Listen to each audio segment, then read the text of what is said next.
قرآن کے ایک بہت بڑے عالم تھے حضرت مولانا عبد الماجد دریابادی۔ مولانا عبد الماجد دریابادی کے والد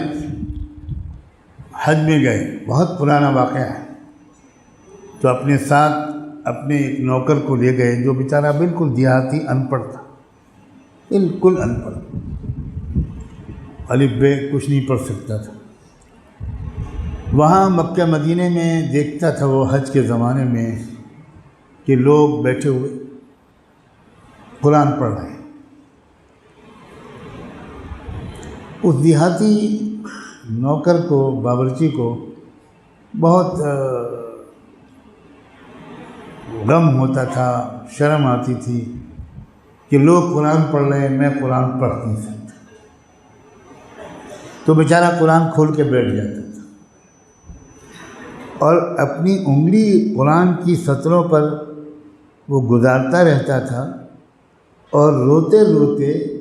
اپنی دیہاتی پوربی زبان میں یہ کہتا جاتا تھا کہ مالک یہ بھی سچ ہے، یہو سچ ہے، یہو سچ ہے، یہ بھی سچ ہے، پڑھ نہیں سکتا تھا، لیکن ایک دل کا غم تھا کہ میں قرآن پڑھ نہیں سکتا۔ اور اسی وقت اس نے یہ ارادہ بھی کیا کہ اب میں جاؤں گا تو اپنے مالک سے کہوں گا کہ کسی کو لگا دیجئے جو ہمیں کچھ الف بے پڑھائے، کچھ دھیرے دھیرے ہم